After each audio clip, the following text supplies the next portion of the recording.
Il est sans doute l'homme qui a le plus compté dans la vie de Mylène de Mongeau, décédée le 1er décembre à 87 ans. Au milieu des années 1960, l'actrice, qui a débuté sa carrière une dizaine d'années plus tôt, fait la rencontre de Marc Simenon, qui réalise la série Dossier de l'agence O, dans lequel elle vient justement de décrocher un rôle. Alors qu'ils travaillent ensemble, leur relation va outrepasser le cadre strictement professionnel, au point que les deux amants ne se quittent plus.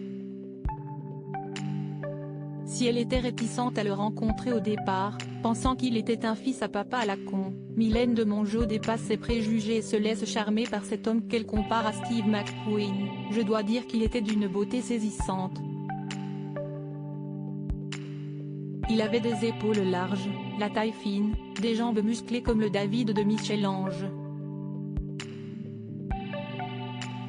Et puis, je dois confesser que nos corps s'accordaient parfaitement.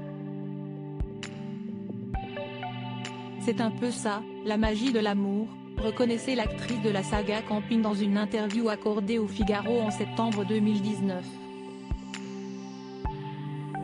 Leur histoire d'amour va d'ailleurs se sceller par un mariage, 2 ans plus tard, puisque celui-ci sera célébré en septembre 1968. Ça deviendra tout de suite obsessionnel, confesse Mylène de Mongeau auprès de nos confrères. Si le fils du grand romancier Georges Simenon avait déjà été marié une première fois avec Marie-France Grisoni, Mylène de Mongeau vit, elle, sa première véritable histoire d'amour. Il est d'ailleurs le seul et unique homme qu'elle épousera. Bien que cette romance passionnelle ait démarré sous les meilleurs auspices, elle va pourtant prendre un autre tournant.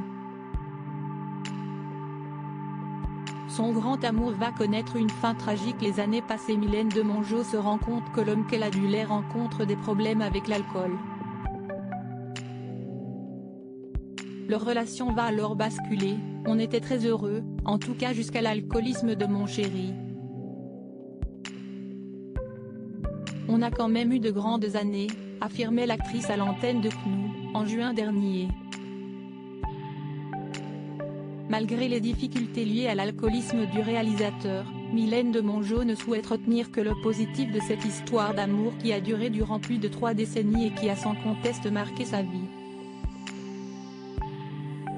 Leur relation va finalement connaître une fin tragique en 1999, année où Marc Simenon meurt subitement.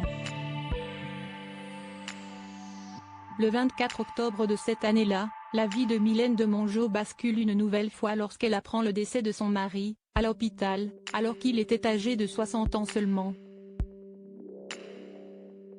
Ce dernier n'a en effet pas survécu à une terrible chute dans un escalier qui l'a conduit à l'hôpital, où il a passé 5 jours en soins intensifs. Sa femme, elle, ne s'est jamais vraiment remise de cette tragédie. Après ce terrible drame, Mylène de Mongeau a tenté tant bien que mal d'occuper son esprit. La comédienne est aujourd'hui investie dans plusieurs causes.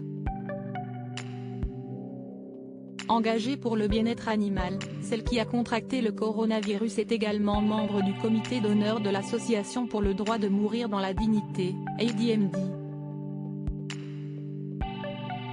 Crédit photo, Bowen.